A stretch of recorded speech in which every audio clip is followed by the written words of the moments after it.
So hey guys, how are you all? I hope you all are fine. So as you seen in the thumbnail today we are gonna see what if Naruto had superior control on all elements movie 2, so watch this video till the end, also like, share and subscribe to the channel. Now let's move on to an orange spiral mask and a Sharingan eye, the face of my enemy. Naruto brooded over this information as he walked towards training ground 3. Kyuubi had told him everything, how she had been controlled with a Sharingan to attack the village, even the last moments of his parents. He didn't blame Kyuubi, hell he'd be pretty pissed too if he had been trapped against his will inside someone or another for close to 60 plus years, with a very likely chance of getting sealed back inside someone else by those same people. And from what he understood, his mom had whipped Kyuubi hard. The fact Kyuubi called it rough bondage didn't help either. He'd never look at chains the same way again. Disturbing thoughts aside, he felt good today. Today he could finally cut loose against someone, and a Jonin someone at that. Lucky. The only problem to his plans were the added baggage of Broody and the Beast. The test was teamwork, and their teamwork, for lack of a better term, was shit. The Uchiha prodigy was a pompous ass and tried to do everything himself. Sakura on the other hand was the exact opposite of Sasuke. She was fiery, yes, but she tended to only be fiery towards Sasuke or when she compared her fist density to the hardness of his head. Brain injury aside, when Sasuke wasn't around she could be introverted and quiet, hell maybe even willing to work together, but once pompous ass met ass kisser, it would take a miracle to get them to work correctly together. Oh well, he sighed dejectedly, might as well at least try to work with them, maybe the impossible will happen. With that thought he walked onto the worn field of training ground 3. He noticed immediately that Sakura and Sasuke were already there. Sasuke was sitting silently under the shade of a tree, while Sakura was leaning against one of the 3 stumps in the middle of the training ground. Sakura stared at Naruto with a frown planted firmly on her face. You're late, Naruto. Yeah, and so is sensei. Did either of you eat anything? He watched as both slowly nodded apprehensively. After all, if they were in trouble, now was the time for Kakashi to punish them for it. After a good 30 minutes of waiting, the 3 knew that Kakashi wasn't testing their adherence to the rules and was genuinely late. Again. Naruto, who expected Kakashi's tardiness after he told Anko about who his new sensei was. It wasn't like she had to laugh so hard. But it did tip him off that the guy was a joke. The little quip Anko made about being late for his own funeral didn't reassure him either. After another hour Naruto was starting to twitch. Tired of waiting for him, he turned to his 2 would-be teammates questioningly. Would either of you like to train while we wait? Neither moved from their positions, both were clearly on edge. Naruto shrugged. Fine, more for me, Kage Bunshin no Jutsu. Instantly 5 Naruto clones appeared in front of him. Alright guys, you know the drill. He tossed a scroll to the clones and they ran off into the woods to train. Yo dope, what the hell kind of clone was that? I saw you use them during the graduation exam, but what are they? They're Kage Bunshin Sasuke, shadow clones, hella useful, but the drain they put on your chakra reserves is massive. If I were to estimate, you could probably only make 10 or so before you fell to the ground dead. Then how did you make 5 of them? He shrugged. Simple, I have more chakra than you do, a lot more actually, most likely more than our Jonin sensei. In fact, my Fox bloodline increases the amount of chakra I have by massive amounts, more than a Kage's if what people tell me is correct. Only downside to this bloodline is my chakra control is complete shit. Those clones right there, I put enough chakra into them to make 10 clones. Before I got my control up, it would have been 50 or more. Sasuke raised an eyebrow. So your bloodline doesn't really have any permanent weaknesses, does it? Naruto stuck a finger to his chin and thought. He pulled his cap off, exposing the ears to the air. Well, to be honest, I don't think I do, besides really loud noises. These ears are fairly decent for hearing over large distances. He yanked the tail from his pants for the tail. I don't know, it really doesn't do anything more than increase my balance. I could probably find a use for it for something. Have you ever tried holding something with it? Sakura questioned. No, why? She walked over beside him and pulled out a kunai. Here, try and hold this. Naruto turned to look at the blade in her hand and mentally willed his tail to reach out for it. After a few failed attempts he sighed in frustration. Nothing, it just doesn't have the control necessary. Sasuke stared at the half-assed attempts by Naruto's appendage. Why don't you try running chakra through it, dope? The 2 ninja turned to stare at him. He pointed at the tail and thought, I use wires all the time and running chakra through them makes the things easier to control. I imagine that tail would work the same way. Naruto looked back down and thought at his tail. He tested a bit of chakra going to the tip of the tail. Instantly the fur stood up on end and his entire body jolted, sending waves of electricity up his spine. Holy shit. He stopped the flow of chakra and stared. The fuck was that? What happened? Sakura knelt down to where the tail was eye level. She was giving it that fangirl squee look, but there was genuine concern in her eyes, so Naruto wasn't gonna run for the hills just yet. I don't know, it just started shocking me. Try putting less chakra into it then, maybe you just forced too much in and it hurt you. Naruto nodded to the pink cat and slowly forced a smaller amount of chakra in. It still tingled, but not nearly as bad. Once it reached the tip, the oddest thing happened, the tail went completely slack. Naruto raised an eyebrow. The hell? What happened? The pink cat asked. He scratched his head. I have no clue. This thing reacts to chakra in a weird way. I think I need to train with this thing for a while. Maybe I can use it with a hand sign. A dozen clones were in a line in front of him. Alright, go test this thing out. He grabbed his tail and shook it at the clones. I want results by the end of the day. Oui mon capitaine. They turned and ran off into the woods. Sakura sweat dropped. What is wrong with your clones? Naruto sighed comically. Some things are better left unsaid. Right. The three genin sat quietly for another 30 minutes until a cheerful voice filled the clearing. Yo. Kakashi hailed them. He glanced over at Naruto and nearly fell over. He still had his tail and ears out for all to see, and this was a first for Kakashi seeing them.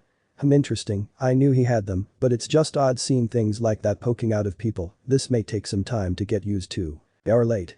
Sakura growled out. Surprisingly, Naruto kept quiet. Well, Kakashi began. I got lost on the road of life. Liar. The pink cat fumed. Actually, Naruto interrupted. I believe him. Kakashi I smiled at that. After all, it's not every day someone gets late. The eye smile widened in shock. Wah? The jonin choked out. Naruto tossed Kakashi a book. Here, for the next time you get lost on the road of life. Kakashi knew what it was the moment it left the blonde's hand. The orange cover gave it away almost instantly, but what shocked Kakashi the most was that he had never seen this cover before, which could only mean one thing. It was a new Icha volume. Kakashi slowly opened the cover, and there in all its glory was the signature of the author, and in bold letters first edition. He looked at the boy in awe. How? He said reverently. I have my ways. He grinned impishly. Thank you, Enko, that made a hell of a first impression. Kakashi stood frozen for a moment before bending forward quickly in a deep bow, much to the shock of the other two genin there. You have my deepest gratitude, Uzumaki-san. Yeah, create a shadow clone to go enshrine your book back home. You got a team to pass. He looked up at the blonde. So the brat knows it's a test. Interesting. Slowly he nodded once, a hand sign and a puff of smoke. Later his clone, and the book vanished in a shunshin. A second later Kakashi's poker face was back while his body regained its comfortable slouch. Okay, then the one-eyed jonin pulled out a clock and placed it on one of the stumps. This here is a timer set to go off at noon. 2 bells dangled from his fingers. You have until that time to take these bells from me. Those who don't get sent back to the academy. The Sasuke and Sakura were shocked. Naruto not so much. Why would they get sent back to the academy if this was survival exercises? Unless. But Sensei there's only 2 bells. Sakura piped in. Correct, Sakura, that means even if you do get the bells from me, one of you will be going back regardless. Out of the entire graduating class, only 9 of you will be advancing to become full-fledged genin. This test has a 66% chance of failure and is used to read out the hopeless cases, so you better get the bells by lunch, or else. Also, for a little added motivation, if you don't get the bells by lunch, you won't get any lunch. Sakura glared at Kakashi and thought, so that's why he said not to eat, the bastard, and if he lied about that to get us, we can fight amongst ourselves then. She glanced at Sasuke, who was looking at her as well. They both thought. Naruto was right. This is a test of teamwork. They both glanced at Naruto, who was watching the both of them intently. Ever so slightly they nodded. A large grin crossed Naruto's face. We might actually do this now. He turned back to Kakashi with that grin still plastered on his face. Kakashi raised his only visible eyebrow. What are you up to? Sakura, Sasuke, you get it now, right? They both nodded. Good, alright, One Eye, let's get this over with. I got places to go, women to meet, you know, important stuff. He threw that impish grin from earlier at the cycloptic jonin. Kakashi sweat dropped. Hesuo getting 1,000 years of death for that one. He coughed to cover his loss of composure. Alright then, be prepared to come at me with intent to kill or you'll never get the bells. Begin. In a burst of speed the 3 genin disappeared into the woods. Across town outside a jewelry shop a young Hyuga heiress stood pouting, staring at a display case of engagement rings in the widow dreamily. She had passed by the shop, thinking of a certain blonde-haired boy, when she noticed the rings. After a few more moments she sighed in despair, as if Naruto-kun would ask me to marry him. What would he want with a plain girl like me? She shook those thoughts from her head. She had never given up on him, and the 4 years she tried to be close to him, watching him grow into the person he is now. There was no way in hell she was just gonna let go of her feelings for him. She turned from the shop and marched off to one of her favorite spots in the village, simply because it was one of Naruto's favorite spots. The top of the Hokage monument. What the fuck is with these kids? Kakashi screamed in his mind as he dodged another barrage of kunai launched by a tripwire trap that had been set by the blonde maverick himself. In just a few minutes, Naruto had booby-trapped a large portion of the forest that he was now running for his life in. Not to mention every so often Sasuke and Sakura would launch sneak attacks from behind him, only years of experience kept him from getting seriously injured. Or worse. 1 minute him chasing after Naruto, the next him tripping over myself in a forest of pointy doom. How the kid had gotten a hold of so many kunai and explosive tags he'll never know. Backing up he felt a tug on his foot and looked down quickly to notice another tripwire against his heel shit. A set of explosions and kunai assaulted him from every direction which he narrowly dodged. I know I said to come at me with intent to kill, but this is ridiculous. Kakashi stopped for a moment to focus on the area around him and realized something odd, there was not a single sound around him. He leaned against a tree for a moment to get his bearings only for his eyes to go wide as ninja wire sprung up and wrapped around the tree, encircling him with near invisible wire, a sharp tug and the wires snapped taut, pinning him. Not half moment after that, 2 shuriken flew through the air and struck his palms. Gah. Pain shot through his arms as the bladed stars tore into his hands to prevent any use of jutsu. A shadow appeared beside the one-eyed Jonin's head before darkness took him. -1 hour later, you think we overdid it? A girl's voice awakened the Jonin. Who cares, the Dobe's plan was awesome.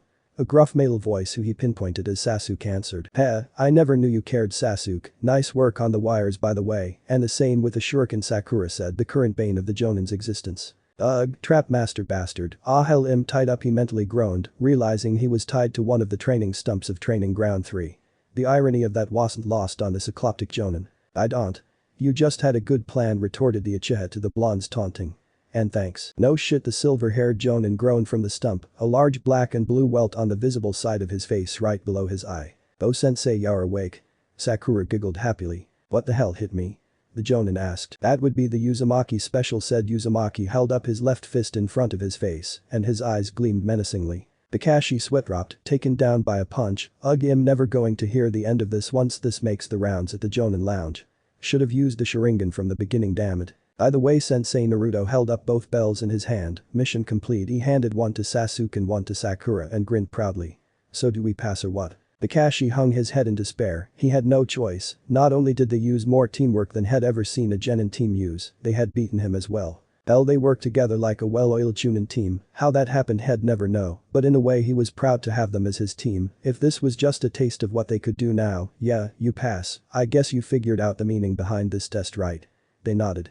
He sighed again by the way, how in the hell did you lay all those traps that quickly Naruto? And how did you get your teammates to work so well with you? Naruto scratches his head in embarrassment as for the first one, Kage Bunshin no Jutsu. The clearing was filled yet again with clones of Naruto, but this time there was over 50 of them.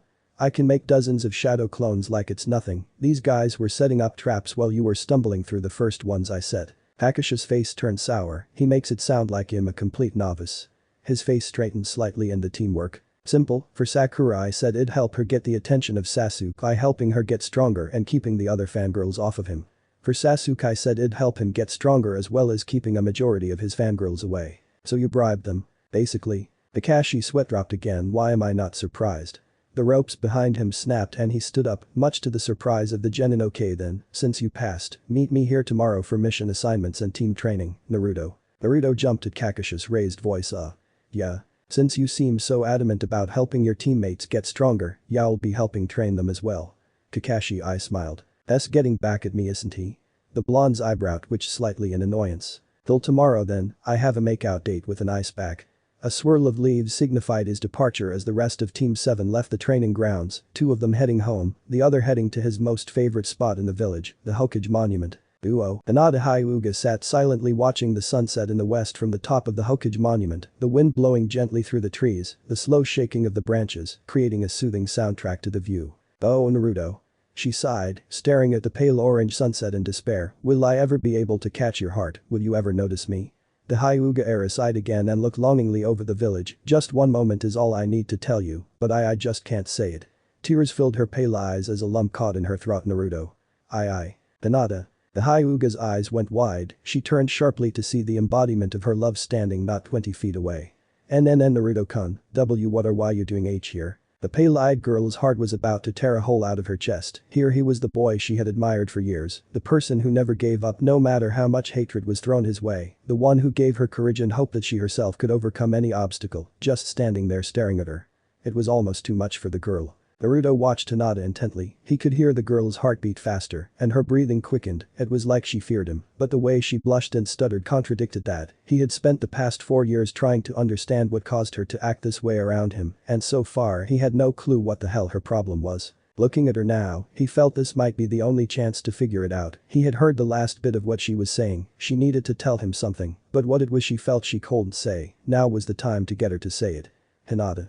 He said again, this time it wasn't a question. He walked closer to her and noticed that the girl broke out into a cold sweat as he approached. "S walking towards me, what does he want?" The girl's thoughts were spinning around at 1,000 miles an hour, so confused was she that she didn't even notice that he was standing right in front of her, his cerulean eyes gazing hard into her pale lavender ones. Her eyes widened. Yep. She squeaked out trying to back away from him, but she only felt the edge of the monument at her back. "Hinata, do you have something to say to me?" The tone of his voice offered no argument. "I heard you from before, you said you wanted to tell me something, what is it?" His eyes never left hers, while hers widened in shock. He heard me? At first she was happy that he had heard her words, but then her stomach fell. He clearly hadn't heard the first part, so he wouldn't know what she wanted to tell him. She'd have to do it now, or never. And Naruto? She grit her teeth and tried to force the words from her mouth, but nothing came. Damn it. Just 3 words, 3 damn words, say it, say it. She jerked when she felt a pair of hands on her shoulders. "Hinata, calm down and just tell me he was close, too close, and that was it." The shy girl fainted under his touch, falling to the ground. Only, there wasn't any ground below her, being on the edge of a cliff does that to you. "Hinata." He yelled and leapt after her. "Shit, she's falling too fast, I won't be able to catch her and stop our fall. Wait, that's it. Kage Bunshin no Jutsu." A dozen Naruto latched onto each other and grabbed the edge of the monument. The last one had a hold of Naruto's legs as he reached out for Hinata. A few more inches, and he had his hands around her. Now he screamed, latching onto what he could of the girl. "Right, boss." The clones jerked them to the side, swinging them back towards the top of the mountain. They flew through the air, flying towards the tree line. Naruto's eyes widened when he saw where they were landing. He turned and cradled her body in his, putting himself between the hard ground and her. With a loud smack he struck the stone of the monument before bouncing into the soft grass of the tree line. Hinata held tightly to his chest. It took a few moments for the dust to settle, but after it did, a slight groan echoed out. "Ugh, Hinata." He shook the girl lightly, trying to wake her. "Hinata, are you alright?" Blood was coming from his arms and back. He could feel the burning in his limbs telling him he was hurt, but he could only care about the pale-eyed Hyuga heiress at the moment. "Hinata. Please answer me." The girl groaned weakly in his arms. "Hinata." His movements were frantic as he gently brushed her hair out of her eyes. Slowly those lavender orbs did open. They were half-lidded and dreamy looking. "Naruto-kun," she groaned out. The tone froze Naruto. It wasn't in a friendly tone. It was something deeper. Something more along the lines of lust and desire.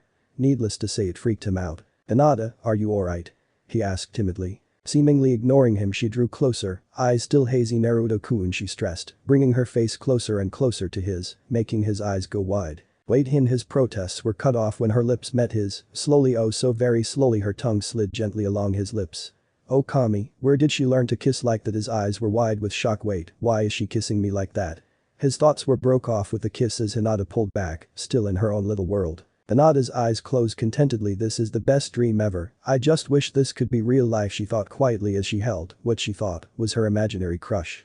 "My Naruto-kun, I love you so much." "Naruto-kun," she laid her head on his chest. Naruto's eyes widened even more. She loves me? Since when?" he wondered as he hesitantly wrapped his arms around her. Hinata was content. Even if this was a dream, she still wanted to hold Naruto. She listened to her Naruto-kun's heartbeat, feeling his warmth. Wait. Feeling. Heartbeat. Suddenly her eyes weren't so hazy and her movements not so dreamy. She looked up into Naruto's face in shock. And Naruto." She whimpered. "Why yeah. DT, this isn't a dream, is it?" The pleading look in her eyes nearly broke his heart. It seemed like her whole world was crashing down around her. "No Hinata. It isn't." Her eyes widened as her face fell. Her body slowly started shaking with barely controlled sobs. He was surprised at her sudden tears. He could only watch as she cried in his arms. After what seemed like forever, he couldn't take it anymore. "Hinata." He called gently while lightly shaking her, which caused her to look him in the eyes. Slowly he reached out and cupped her face with his hands and brought her face closer to his to return the kiss she gave him. Her eyes, like his before, widened in shock. "He. Hesuke kissing me back. Does that mean he likes me?" The girl could only go with the flow as their lips met in another tender embrace. Slowly as before the kiss broke, but this time with a smiling Naruto and a stunned Hyuga and Naruto-kun. "There we go, no more tears." He threw her his trademark grin. A couple minutes of awkward silence filled the air as the two held eye contact with deep blue orbs, staring into pale lavender ones. The two sat for a few seconds longer before Naruto broke the silence. Hinata, you care for me, don't you? Like really care for me? It was a simple question, but the young girl could tell that it was something much deeper than just a question, like what she answered would be extremely important. Why yes, I do, and Naruto-kun. I've been watching you since the D-Day we met, you always make me feel better when I'm around. Why you? The girl's stuttering was all too cute for the blonde boy, he chuckled lightly, before his face grew solemn. Hinata. I have to tell you something you may not like. The girl's ears perked up at the tone of his voice. What could be so important that he'd sound so reserved like that? He sighed. Once you remember what I told the class about how I have a bloodline? She nodded. Well, what I didn't tell any of you was I'm also the last member of two clans, my mother and father were both the last of their clans as well. The girl was slightly surprised that her Naruto-kun was that important, but she nodded again to show she understood. Well, the night I gained my bloodline I was taken before the council to discuss my fate. Many of the council, especially the civilian council, hated me. The reason they hate me, Hinata. Sai, you know the story of how the Yondaime defeated the Kyuubi, right? He was sweating a bit and apprehension filled his body. This was going to be difficult to say. She nodded, getting a sinking feeling in her stomach. The Yondaime killed the Kyuubi on October 10th, the night of the attack. Only half right, Hinata. Yes, the Yondaime fought and defeated Kyuubi, but no, he did not kill it. Kyuubi is a massive chakra given form and consciousness, you can't kill that. So he did the only thing he could do to save the village, he sealed that power away. Do you know where he sealed it, Hinata? As the girl looked him in the eyes, she saw sadness within those pure blue eyes, taking what luster was there and dulling it with pain. She shook her head, but by the way Naruto was acting and how the village treated him, she could guess well enough. I hold the Kyuubi within me, Hinata. The story I told about my bloodline was for the most part a lie. The girl's eyes widened, but she kept quiet as Naruto continued. You don't have to worry about me becoming a Kyuubi reborn though, the seal on my stomach. He raised his shirt and channeled a bit of chakra to show her the seal keeps the Kyuubi locked up tight, but that doesn't stop people from hating me, Hinata. He chuckled bitterly. Hell, they were going to. To put this bluntly, whore me off to those willing. When I reached an age that I was sexually active, they would use me as breeding stock. Hinata's mouth hung open slightly. He looked at her and chuckled again. Yeah, I know, horrible isn't it? Well, thankfully Hokage thought ahead of time to counter the council's plans, knowing that my blood was now worth more than gold to them. Well, he tried to find the right words but couldn't, so he decided to tell her about Anko. A woman by the name of Anko Mitarashi found me that night when my bloodline activated. She was like me. Hated by the villagers. She was actually going to adopt me that night, but Gigi said that he had already tried that and failed, so he came up with a way for both of us to be together. Hinata's face fell at this, she could tell where this was going. I see you understand, he sighed. Yeah, to keep me away from the council and to allow Anko to care for me, he married us. Anko Mitarashi is actually Anko Uzumaki, we've been married 5 years now. A single tear fell down Hinata's cheek, to have her Prince Charming return her affections, only to lose him a moment later hurt badly. But he sighed, causing the girl to perk up slightly. There was one other thing that was talked about. The Clan Restoration Act. Under the Cross laws I can legally have more than one wife, and that's where this discussion is going. I know it seems shallow of me, but Hinata, if you truly do love me like you say you do and it's not some fandulish phase, then I'm offering the chance to you. She meant to say something, but he held a hand up to stop her. You don't have to answer me now, if you want we can date or something to see where this goes. I've already talked this over with Anko, and she's entirely cool with me dating multiple women. How she's cool with it, I honestly don't know, but yeah. He snorted a bit in amusement. Hinata looked lost as she thought over what he had said. On the one hand she was glad that she still had a chance with Naruto, but on the other there was just something odd about being one of someone's wives. It just seemed to take the magic out of being married, but again, on the other hand, she was a rather pragmatic girl, and she was also a ninja with a strict set of morals to follow. Being a whiny fangirl lusting after the perfect man and perfect wedding wasn't one of those morals, although it just so happened that the perfect man for her just so happened to be eligible and married. Would that even be the right word for his circumstances? Maybe multi-eligible would be a better description. She rubbed her hands together thoughtfully. I suppose it all comes down to one thing really, can I share? She looked her crush in the eyes, his clear blue eyes reflecting everything back to her. They were full of life, full of love regardless of who he spent time with. He smiled again, this time one of his genuine smiles, not as big but just as infectious. Her heart melted in her chest as she sat there quietly deciding one of the greatest choices in her young life. And Naruto-kun. How do you feel about all of this? I know what I feel, but what do you feel? She bit her lip nervously. Naruto stared off into the distance for a moment before speaking. Hinata, I had to choose to marry Anko. A child had to decide his future like that. Even after all this time I still feel that dull ache of loneliness. I know I can spend time with Anko and it goes away some but it's still there. He sighed. I think it's because I didn't have anyone that cared for me in my childhood. He stared off into the distance until I met Anko. I was completely alone except for Gigi and the Ichirokas, and even then they were never as close as they could be. Sure, I knew them and respect them greatly, but they never gave me any love. Sure, there was affection and a lot of caring, but never anything as close as a mother or father's love, or even a lover's love really. So to answer your question, honestly, I don't know. Anko told me that I have enough room in my heart for more than one person, and I'd like to think that's just right, but again, I don't know. Hinata seemed disheartened by that answer. Then why give me this chance at all? He chuckled lightly. Well, I can't really say, if you want a reason. He scratched his chin thoughtfully. I guess you can say I just felt like it. Her face twisted in confusion. Jay just felt like it. Yeah Hinata, I don't really know anything about being a husband or father. If that ever comes around. But I do know how to be a friend to someone. If you want to go deeper, then we can start out as friends and go from there. That's why I said we should date before we do anything drastic. She stared at her crush for a good long while. It was a difficult decision, one that she had to weigh against everything she knew, but answer she did. He'll do it. And Nani? Naruto's face vaulted from his sitting post. Ion, how that's possible, I don't know. He turned back quickly to Hinata to see a warm smile on her face. Yeah, I'll do what? Date me or marry me? Both. Her smile took up her entire face. Naruto just sweat-dropped at the answer. Ook did not see that one coming. She must really like me. Taking a few moments to compose himself, he asked. How about we make today a date then? Those were the magic words. Instantly Hinata's eyes lit up and her entire face flushed red. Oh yeah, she really likes me. A shiver went up his spine as Hinata grabbed hold of him. Let's go Naruto-kun. There wasn't a single stutter in that sentence, and she sounded like the happiest person alive at the moment. Another chill went up his spine as she pulled him back down to the village. In a galaxy far, far away on a peaceful little planet, we find a small green creature meditating in silence. Slowly it opened its eyes and looked towards the stars in the night sky. A disturbance in the force, I sense. A great evil awoken it has. My problem, it is not. It closed its eyes and resumed its meditation. Naruto-kun. Hinata sang. Ami help me, he cried, as a pair of hands grabbed him, dragging him off to another place on their date. So she's in on this whole multiple wives thing then? Anko eyed the sheepish-looking Naruto and the blushing Hinata behind him. Yeah, turns out she kinda has a huge crush on me. Naruto chuckled. Just a crush?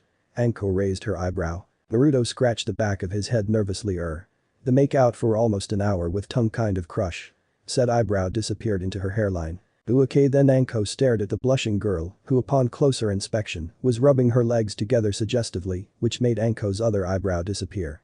She turned to look at Naruto in surprise. Crush nothing, this girl is about ready to jump his bones, it's only me and her modesty keeping her from following through. Damn Gaki, you bagged a minx. Anko licked her lips a little and grinned. Naruto paled when she did that could only mean one thing. I'm sorry Hinata-chan. Really sorry. Alright then, Hinata, come with me. She grabbed the girl and all but dragged her into an adjacent room to explain a few things to the girl. The sounds of said explanation brought a thin trail of blood from the blonde's nose before everything went black for him. Meanwhile in the other room Anko was grinning madly. Well there he went. Anko cackled mentally, knowing the boy had passed out from the noises she was getting the Hyuga girl to make. After she heard him hit the floor, she stopped her playtime to give the Hyuga girl a firm glare. Alright girlie, listen up, she snapped, making the partially violated Era stiffen a bit. Why yes Anko-san. The girl replied nervously, still reeling from the sensations the snake mistress gave her. I've heard the Gaku's reasons for this little addition to the family, but now I want yours. I want to know if you really love him and why. Do it quickly before I start playing with you again. She wiggled an eyebrow suggestively, which made the younger girl blush furiously. Well, and Naruto-kun is. She blushed again just thinking about the boy. Anko smacked the girl on top of the head. Quit stuttering and tell me Dumbus. The Hyuga whined, rubbing the bump on her head. A look from Anko told her another would be coming soon if she didn't hurry. The girl sighed and took a deep breath. Naruto-kun. I've always admired him, ever since we met. It was that day you were chasing him to that playground. He sort of crashed into me, and we talked for a minute or so before he left again. She poked her fingers together nervously. I can't say I believe in love at first sight, but I fell for Naruto-kun just like he fell on me. She chuckled a little bit with a blush.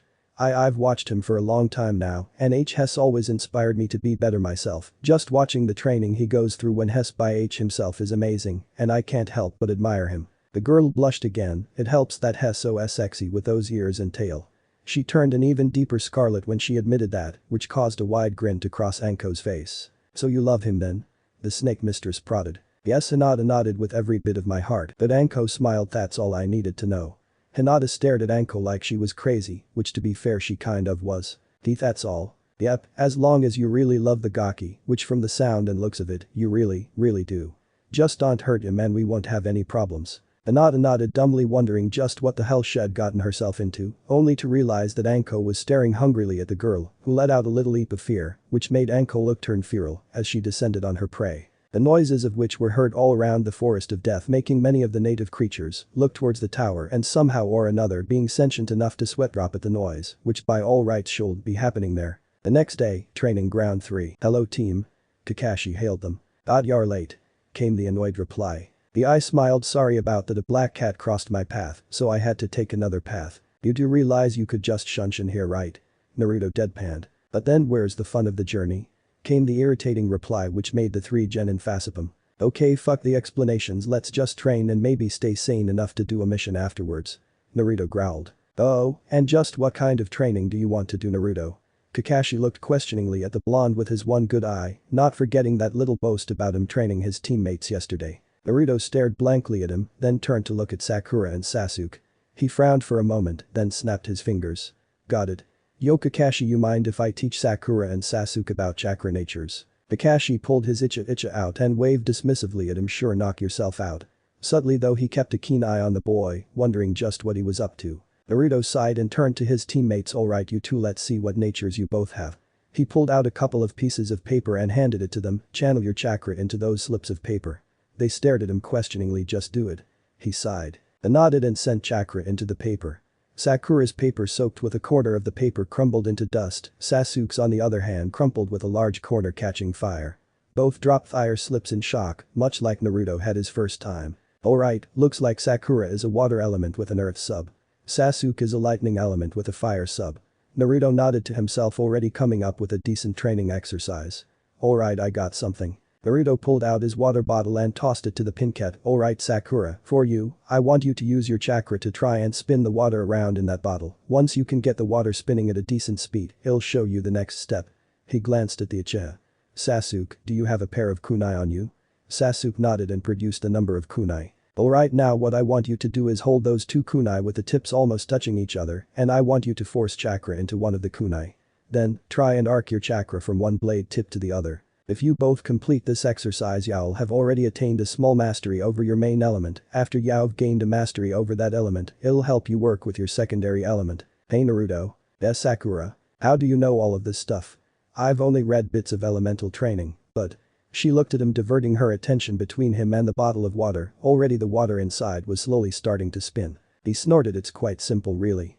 He held up a piece of chakra paper and pushed chakra into it, like it had several times before. It split in half twice, and each corner went to one of the other 4 elements on top of the foxy bits. I have a major affinity to all 5 major elements, along with my natural bloodline element, ice.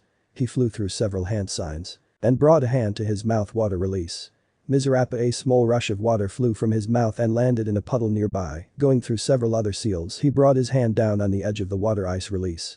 Frozen wave. The water flash froze when his hand came into contact with it. Had anyone been standing in the puddle, they'd have been anchored to the ground. However, he smirked and went through a few more hand seals. Due to my affinity to the major elements and a few other things that I'm not gonna go into detail about, I can use other elemental bloodlines as well. Observe. Lava release. Lava globs. A wad of lava flew from Naruto's mouth and struck the ice, instantly causing it to hiss in protest before Naruto fired off another Miserapa to harden the lava. So it's true then? Kakashi mused, flicking a curious eye from his book to glance at the large chunk of rock in the puddle that used to be ice. I guess what the Hokage told me is correct, but for him of all people to have a mastery of the 5 main elements and the ability to replicate other elemental bloodlines naturally without the blood of that bloodline in his veins. This team just got interesting. And if they can get their teamwork and skills up to a manageable degree, this team will be a force to be reckoned with. He noticed the looks of shock on Sakura and Sasuke's faces. Perhaps those two will learn something from Naruto after all. Sakura was watching Naruto's display with awe. Is this really Naruto? He was such a baka in the academy, always joking around, but this is just too much. She glanced at Sasuke, who had a similar look on his face as the one she now had. Sasuke for the most part was boiling with jealousy. To have that much power at your fingertips was unreal to him. Damn it, if only I had that kind of power, killing Itachi would be child's play. Maybe I can get the dope to teach me how he does it, then maybe. The Uchiha grit his teeth. The thought of bowing to someone lesser than him to gain power did not appeal to the proud Uchiha, even if Naruto was a decent guy and one of his few friends. The thought still sickened him. Okay. Any questions? Naruto barked, snapping the two out of their thoughts. Sakura looked at the bottle she had in her hand. Just what are you planning for us to learn, Naruto? Sakura asked curiously. Well now, that's an interesting question, Naruto mused. Toss me that bottle real quick. A toss and a pop later the cap on the bottle was removed. What I'm going to teach you to is what I myself discovered while learning how to control my elements. What most people don't know, or at least don't think about, is how to control elements in their base forms. Most people use hand signs to shape and form a jutsu, but to be perfectly honest, you could preform jutsu without a single hand sign. Sure, you can do that with regular jutsu as well if you practice enough with it, but I mean actual control over the elements around you. He held up the bottle. Take for instance this water bottle. He spun the water in the bottle around a few times, infusing it with his chakra before taking a sip. With a sharp exhale he spat the held water at a nearby tree, which impacted with a noticeable thud, despite it being only a small amount of water. That is what I'm talking about. He pointed to the dent made in the tree. What I just did is something akin to water release. Tepndama, which creates a bullet of water from the mouth, while not nearly as strong as a tepndama, it's still useful. He walked over to Sasuke, getting inches from him. What if an enemy has gotten in close, too close for you to dodge or form hand signs? Just have a loogie or a sip of water ready and you can hit the guy in his face with the equivalent to a strong punch. Hell, you hit him in the eye and you could blind one of them. The Uchiha shivered. One of the few things he feared was being blinded, as were all Dojutsu users in a way. For lightning, he continued, as a slight buzzing noise was heard. Looking down at Naruto's hand, there was a small bit of lightning chakra on the tips of his thumb and pinky. He reached out and touched Sasuke, which made the boy jump back in pain from the sudden jolt. I called it the tosser. Shocking, isn't it? Naruto cackled. Sasuke just glared at him. Boy, don't give me that look. You're lucky I toned that down. That was only about 1/4 the power I can put into that thing. If I went full out with that tap, y'all be twitching on the ground right now. Besides, I can teach you how to use that ability if y'all stop brooding for a moment. Sasuke continued to glare at him. But couldn't help but agree with Naruto. Ugh, fine, I'll let him teach me something. If anything, I can use it against him later on, not to mention that last attack was badass. The Uchiha nodded. Naruto grinned. Alrighty then. A shiver went up Sasuke and Sakura's spine. A few hours later, Mission Hall. Iruka couldn't help but snicker at the sight before him. Naruto had a wide grin on his face. Beside him, and completely soaked to the bone, was a waterlogged Sakura. Next to her was a smoking Sasuke Uchiha. Every once in a while a stray spark would jump between the spaces in his hair. Behind the three of them was Kakashi, who had a wide-eye smile on his face, but if you looked closer, you could tell he was silently laughing at two of his more unfortunate students. Ahem. The Jonin cleared his throat to keep himself from laughing. Team 7 here for their first D-rank mission. Iruka snapped to attention. Yes, your first D-rank mission. Let me see here. The scarred Chunin dug through a small mound of scrolls to one side of him and pulled out a single scroll. This should be a decent enough challenge for your team. He tossed a scroll to Kakashi, who opened it and began to read. Only to pale dramatically and stare at the now grinning Chunin in front of him. You really don't like me, do you? He groaned, which only made Iruka's grin wider. Fine. Team 7. Mission to capture Tora, accepted. 20 yards till in reach of the target, Naruto's voice over the radio whispered. Get closer and prepare to ambush, Kakashi whispered back. Roger, came the unanimous response. Moments later. HHHRG, come here pussy. Naruto's voice roared out around the forest. Followed shortly by a hair-raising hiss and the sound of claws tearing into flesh. Hey Hess, a master of elements, not animals. Wrong story. Mission to capture Tora successful, Kakashi beamed, happy to have stayed the hell away from that demon spawn of Satan known as Tora. Casualties. He looked at Naruto, who was lying in a pool of his own blood, silently cursing whatever god spawned that fucking cat, and ever so slowly moving his hands in a motion that suggested he was trying to strangle something. 5. Now you know why I hate people, Kyuubi replied, happily using whatever mental communication powers she had to annoy the crap out of Naruto. Shut it, woman. He groaned mentally, perfectly content to let his healing power take care of the bleeding. How the hell did I get scratches on my ass? Funny thing that, when you passed out with the cat in your arms, you landed on her and she proceeded to tear you a new asshole. Why is there the kanji for Tora scratched into my ass? Got something to remember her by. Right. 10 minutes and Deus Ex Machina healing later. Okay, that's last of the blood. Naruto whistled happily, that is until he noticed that the rest of his team had left. Sighing, why do they do this to me? Maybe because you waterlogged one and turned the other into a lightning rod. Good job on that by the way to spread misery to those around you. Yeah, whatever. Naruto stared up at the clock to check the time. I wonder why they left. There's still a good 3 to 4 hours left of the day, we could take at least one more mission in that time, couldn't we? Yeah, I don't get that about you humans, even though there's plenty of time in the day you still rarely do all of what you can, that kind of behavior is confusing. Well, we do tend to enjoy ourselves a lot, he nodded sagely, and the more time in the day we have to have fun the better, after all it's not like we can be in two places at once. Came an odd growl from Kyuubi in Naruto's mind. Hi. What's up? He was getting concerned when she didn't say anything for a good 30 seconds. Kid, what if you could be in two places at once to do more of these D-rank missions? The fox said finally with a strange tone to its voice, something like curiosity but not. Well, that could help a lot in making some quick cause. You're thinking of using shadow clones, aren't you? A light girly chuckle filled his head. Have I ever told you how much I appreciate you? He asked sincerely. No, but you should definitely start, my vanity commands it. The two shared a quick chuckle together. With the reveal that Kyuubi was less of a dick. Bitch than previously, thought it was much easier to get along with a woman. Vixen. Thing, fuck it. Yes, please do. She licked her lips sensually in Naruto's head, which made the blonde-haired teen all kinds of uncomfortable. Great, not only do I have a sadistic and horny wife, I have a sadistic and horny demon vixen in me head, fuck my life. Gladly. She replied perkily. Not you, damn it. The boy sighed in defeat, that is until the light tapping of fingers drew his attention to Iruka, who was giving him an questioning look, apparently the range of emotions passing over his face must have looked rather odd. Yeah, Iruka. What are you still doing here making faces fool? The Chunin's head swelled comically to yell at our blonde-haired hero. Naruto just stared blankly, but in his head.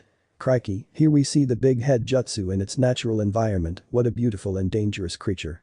I'm gonna poke it with a stick. Hiss, oh, it's angry. The Kyuubi snorted in amusement. Moments of possible insanity aside, the Iruka-sensei Naruto hailed him, deflating the Chunin's jutsu down to less comical levels. Yes, Naruto. The scarred man looked curiously at the boy. Can I do missions on my own as long as they are right for my rank? Iruka scratched his head trying to remember the few rules of conduct for genin regarding taking mission, and as far as he knew nothing in the books, said a genin can't take a solo mission as long as it was within his level of skill. Sure Naruto, I don't see why not. What about multiple missions? The Chunin nodded, a bit confused. Well then, Naruto smiled, could I see what missions you have? He was pointed to a pile of scrolls off to the side. You kind of backed up lately, Iruka-sensei. The boy sweat dropped at the massive tower of scrolls sitting next to the table. Well, it's not usually this bad, but yes, there are quite a few missions that don't get completed sometimes, but that's just because we're a bit undermanned to handle all the requests that come in all the time. More like the genin teams are too lazy to take more than one mission, Naruto snorted as he dug through the pile of scrolls. Let's see. Dog walking, nope. Painting fences. No. Pulling weeds, nada. After about 10 minutes of sorting through all of the D ranks, which for lack of a better term could just be called chores, Naruto chose 5 of the ones that paid well and weren't obscenely difficult or time consuming.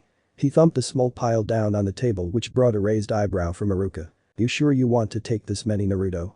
Naruto nodded. Yeah, Iruka-sensei, I'm sure. I need the money to pay for my own things, and doing D ranks is the easiest way to make money. But aren't you staying with Anko? The Chunin was curious. Everyone in the village knew that Naruto and Anko were staying together, but unlike most of Konoha, he knew that the two were actually married. Sarutobi had put a gag order on telling the populace that the two were actually husband and wife, leaving it to become a rumor. While Naruto had told Iruka after the man proved that he was a good guy and one of the few people that actually treated him as a person. But that's just it, Iruka. If anything happens and Anko can't work, it'll be up to me to handle paying for everything, and since I became an adult the moment I put this headband on, I can't just ignore my responsibility to her. Iruka would have laughed at how devoted the boy sounded towards the woman, but then he realized that this was something genuine from the boy. Anko was one of the few people who had seen him at his worst, without a mask to hide his true feelings.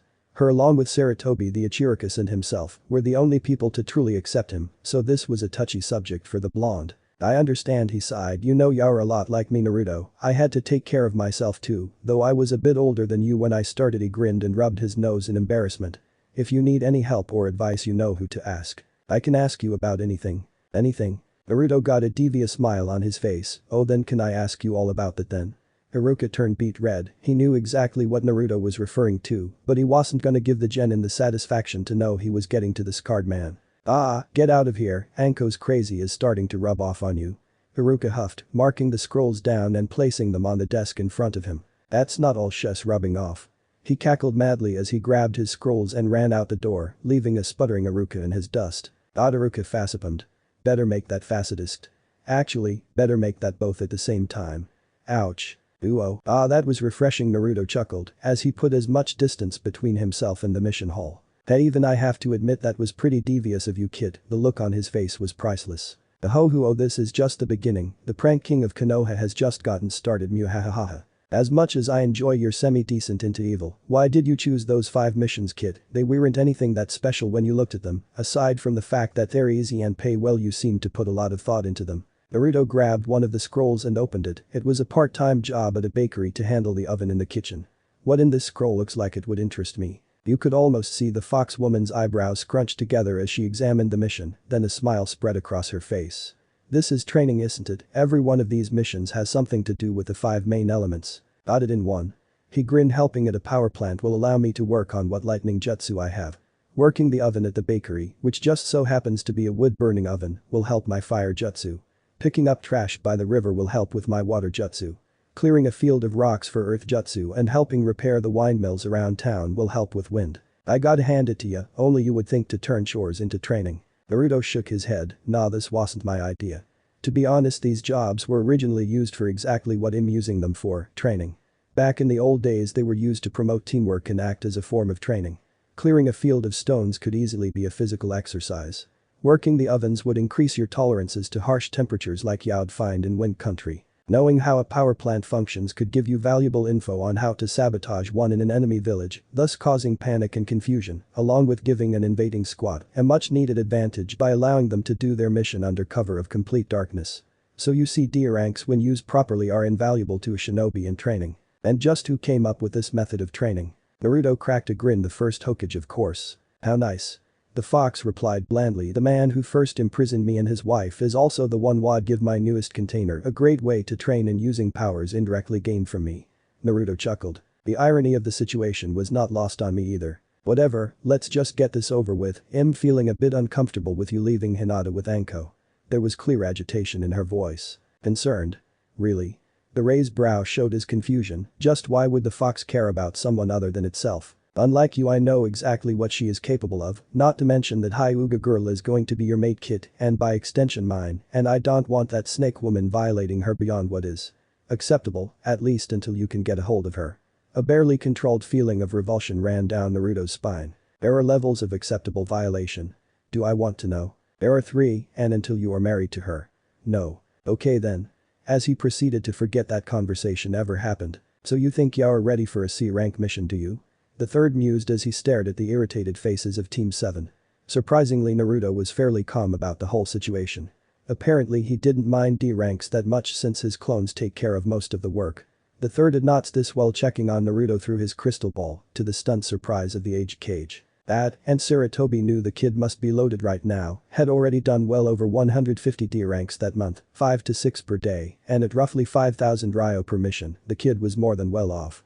And roughly 50 United States dollars per mission, 250 to 300 United States dollars per day, or between 5K and 9K United States dollars in all. Yes sir, I believe my team has earned a chance at taking on a C rank. You could tell Kakashi was sucking up to Sarutobi, hell even Sakura could tell, and that's saying something. The third sighed. Well, seeing that your team has enough missions between the 3 of them to constitute a C rank, I don't see why they couldn't take one. He lit his pipe and took a nice long drag. I thank you, Hokage-sama. Kakashi let out a little bow. Very well, I have just a mission for your team today. He turned to a Chunin by the door. Send in the client, please. The Chunin nodded and walked out. A few minutes later an old man wobbled in. You could tell he was drunk by the smell that followed him, not to mention the open bottle of sake in his hand. Wah? These bunch of brats are gonna be guarding me? The old man slurred. Yes, Team 7 will be escorting Tazuna, the bridge builder, here to the land of waves where his next bridge is to be built, and will stay for the duration to protect him and his bridge from any bandits or highwaymen that may interfere with that. Kakashi turned to the Tazuna. Don't worry sir, these 3 may be genin, but I am a Jonin rank ninja and their teacher, so you don't need to fear any bandits while we're with you. Kakashi I smiled at him. Yeah, whatever. He turned back to leave the room. Meet us at the gate in 1 hour. Kakashi called out. The only response was a wave of a hand. He turned to the genin present. Alright, you heard, go pack your things and be at the gate in 1 hour. Ooh, alright, finally a decent mission, no more of the crap work for a while. Naruto was nearly jumping for joy at the prospect of leaving the village on his first real mission, even if it was to protect some old goat of a bridge builder. It was a start and that's all that mattered. You know Hinata's going to jump you when you get back, right? The fox chuckled. I swear that girl has become so attached to you, I'm surprised she hasn't fused with your tail with how much she grabs onto the damn thing. Ugh, don't remind me. I know I only really showed the thing off once in class when I first started, but seriously, did she have to pull an anko on my tail? Actually, it'd be more afraid of what her father is going to do to your tail. Naruto let out an unconscious shiver. Don't remind me. Generic flashback of doom, 3 weeks ago. Hinata-chan. Naruto started. The two were sitting comfortably in the Tower of Death after Anko's little session with Hinata. The young Hyuga had taken a liking to the place, if only to be around the snake mistress more. That and become a symbiotic life form with her ever-present center of the universe, Naruto. Or more accurately, the tail he just so happened to show her not a few minutes ago. Said girl proceeded to wrap her body around said appendage and then started to snuggle the furry thing. Hinata didn't really give a shit at that point, but it was starting to freak Naruto out. Yes, Naruto-kun, Hinata replied sweetly, his tail wrapped firmly around the girl. So are you still going to marry me and everything? I know it's been a week and we've gone on a few dates and all, but does everything feel right to you? The Hyuga girl nodded. Yes, Naruto-kun, I haven't felt happier in my life. I see you're not stuttering anymore. What happened? The blonde looked curiously at the girl. For her to stop stuttering meant she overcame the confidence issues she had told him about on their first date, but how the hell did she do it so fast? Anko's aggressive therapy helped. She smiled again, but there was a tint of red this time. Ah, that's why. A large sweat drop was starting to form on Naruto's head. Wait, I forgot to ask, how has your dad taken to us dating and our planned marriage? The girl's face fell. Oh, that's not good. I haven't told him yet, she replied sadly. He knows I'm dating you, but the marriage is still hidden from him. Don't worry, Hinata-chan. He wrapped the girl into a big hug which got the desired EP he was looking for. No matter what therapy Anko used, Hinata was still Hinata. We'll burn that bridge when we cross it. If it helps any, I'll try and get him alone and have a nice father-son chat. Really? She sounded hopeful. For you, Hinata-chan, anything. He gave her a warm smile which made the girl snuggle her fuzzy boa, Naruto's tail, even harder, causing some discomfort for our hero. Then flashback, Naruto shivered again as a phantom pain ran up his tail. Yeah, I'll talk to her dad when I get back from this mission. Oh, you poor bastard. Thanks for the vote of confidence. She giggled like a schoolgirl. You're welcome. At the gate, "'S late." Sakura growled. And you're surprised by that, how? Naruto asked, staring down at a pair of cards. Hit me, he barked at Sasuke, who dealt him another card. That's 21. Damn dope, remind me to take you to a casino to clear the place out. How many wins is that now? 42. He replied blankly. Sasuke's face scrunched up in thought. I suddenly got a feeling that the universe is fucking with us. Welcome to my world. Y'all like it here, we have cookies. Naruto replied maniacally. Make it tomatoes and you got a deal. Sasuke barked with conviction, pumping his fist in the air. Smack, smack, you two are hopeless. Sakura huffed as the two rubbed the lumps on their heads. Ah, you're just jealous that Sasuke's hanging out with me a lot more than you. Naruto got a sly look to his face. Or is it you think something's going on between us, Yaoi Saku-chan? Smack. In your dreams, Baka. The lump on Naruto's head now had a smaller one on top of it. Naruto could only chuckle though, seeing as Sakura barely put any power behind that one or the one before for that matter. Over the past month Team 7 had bonded surprisingly well. Sasuke seemed mellower and friendlier, though that was probably from Naruto showing Sasuke how to use his lightning element, nothing like a sense of accomplishment to bring people together after all. However, when Naruto had shown him how to use the Tazuru gleam that looked eerily similar to his when he pulled pranks was visible in the Uchiha's eye, and that sent chills down the blonde maverick's spine. Whether they were good or bad chills had yet to be established. As for Sakura, the girl took to her water element like, well, a fish to water. It only took an abnormally large amount of partial drownings to get the girl into tip-top shape with her element. She couldn't do anything big with her reserves as small as they were, but what she lacked in power she more than made up in control. Naruto chuckled evilly. It's funny, she took the Tepdama knockoff I showed her and refined it down to insane degrees. Now it's almost as effective as a regular Tepdama. She doesn't even need seals either, just gather chakra and bam. It is impressive, they took to their elements better than you did. Kyuubi piped in. Well duh. They had me teaching them while I had to find out everything they now know on my own, so it took me a bit longer. It's a good thing we were able to get her to learn some medical jutsu as well. Yeah, he snorted silently, even if she's coming along nicely with water we definitely need a medic. I know I'm a baddest motherfucker and all, but even I get hurt. It's definitely a good idea, wonder why no one's thought of it before. Meanwhile, in some base awkward city in Fire Country, a blonde-haired woman sitting at a slot machine sneezed violently, causing the machine to hit trip sevens. Someone must be talking bad about me, the woman mused as she scooped her winnings into a bucket. Back with our hero, we find him winning another hand, this time at poker. Damn it. The Uchiha grumbled, seriously dude, we need to market you as a good luck charm, what does that make it now? 69 wins. I'm getting that feeling that the universe is fucking with us again. Don't worry, you get used to it, Naruto waved off his concern, now deal the cards. After another 10 minutes of Naruto winning hands, Kakashi finally decided to grace them with his presence. Yo, glad to see you're all here. Naruto turned an interested look at the cycloptic Jonin. What's the excuse this time, huh? Kakashi shrugged. I got jumped by some woman on the way here, she had her way with me in an academy broom closet, and when she was finished she wanted to snuggle. Who was I to deny her? Both Naruto and Sasuke dropped their cards, Sakura dropped her jaw, Tazuna, who just so happened to be just as late as Kakashi due to him having a hangover, dropped his sake bottle, which he promptly caught before it hit the ground. No sense in wasting good booze. Naruto's laughter filled the air. Okay, if that's a lie I'll give you a 10 for originality. Kakashi I smiled. If it's the truth then hot damn, ha ha ha ha. Well, I'll be happy to admit that you three will never know, the Jonin purred out, creeping out all of those present. Not that I'd want to know what your sex life is like. Naruto remarked blandly. Oh, and what would you know about a sex life, Mr. Virgin? Kakashi raised an eyebrow, hoping to get a rise out of the youth. Sadly, Naruto just gave him a blank look. He also raised an eyebrow, which made Kakashi sweat a little when he remembered that Sarutobi said the boy was married to Anko. All he'd have to do was ask the kinky woman to do anything and she'd most likely try it. Okay then, moving on. Kakashi wisely dodged that bullet.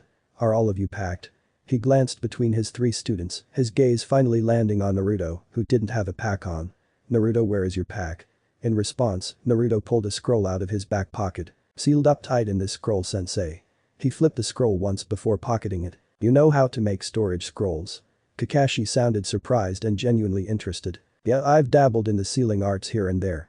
I like making my own things, and making my own exploding tags and storage scrolls makes my life a lot easier.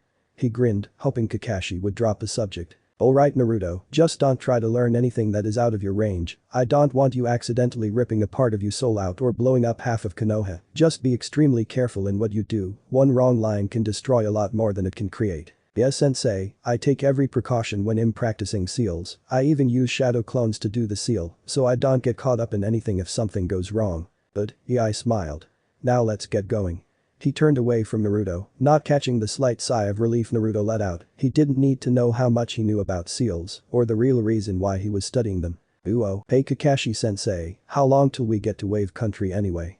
Naruto asked as they walked down the road leading away from the village, the trees around them blowing in the wind. Well, Kakashi looked at the position of the sun, going at this pace we should get there by this time tomorrow. Naruto nodded and they continued walking in a comfortable silence. Kakashi stared at the pages of his Icha book when he noticed a small puddle of water along the roadside.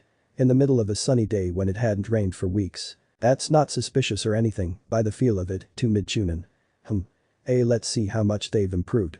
He chuckled mentally and turned back to his book, silently readying a Kawarimi since he was at the back of the group, thus the first target. Sure enough, two men rose from the puddle. In complete silence the two brothers Gozu and Maizu charged. In mere moments they had Kakashi wrapped up in the shuriken chain connected to their gauntlets. One down.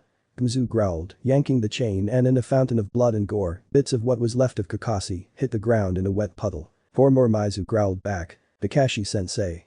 Sakura cried. Naruto mentally scoffed. Come on Sakura, he isn't dead, even an idiot could tell those two were there, and if I noticed him, Kakashi sure as hell did.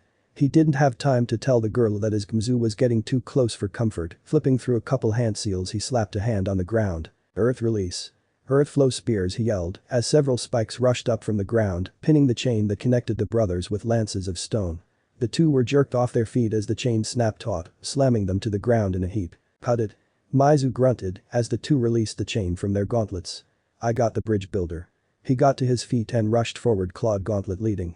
Naruto jumped in front of the nin and pulled his ninja 2 out, blocking the slash that would have taken Tazuna's face off. Tazuna backed up and Sakura got in front of him with a kunai ready, while the blade of Naruto's sword got caught between the metal fingers of Maizu's gauntlet, causing several sparks to fly. Not bad, brat.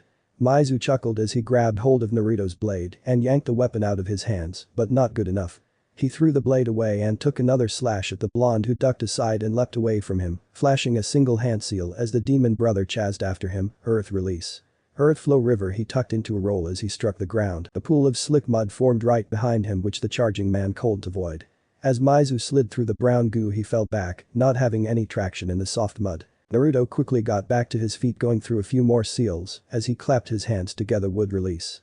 Root binding out of the ground, hundreds of thin roots latched onto Mizu's body, pinning him, particularly his gauntlet arm, keeping it away from the rest of his body so he wouldn't have a chase to cut himself free. Walking over to his captive he gave a swift kick to Mizu's head, knocking a few brain cells loose and keeping him from retaliating. Meanwhile in a tree overlooking the battle we find a shocked Kakashi.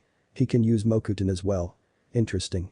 Maybe I should get him and Tenzin together, that would be an interesting meeting. Kakashi knew that Mizu was out of the fight, so he turned his attention to Sasuke. Stop dodging you brat.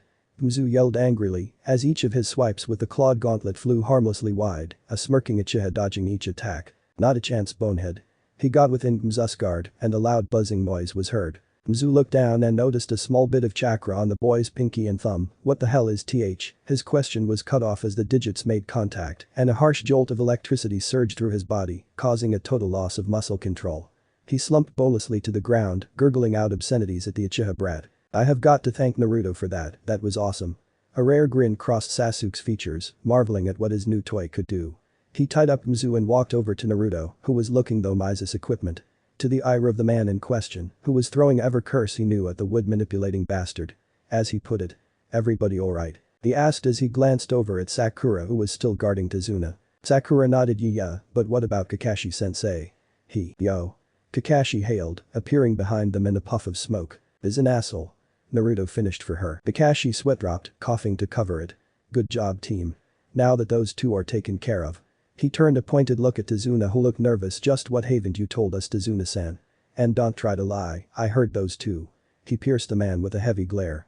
They were after you and you alone. Tazuna looked between the four-leaf ninja for a moment before sighing. The country I come from, Wave Country, is under the tyrannical hold of a businessman named Gato. Kakashi cut in at this point. Wait.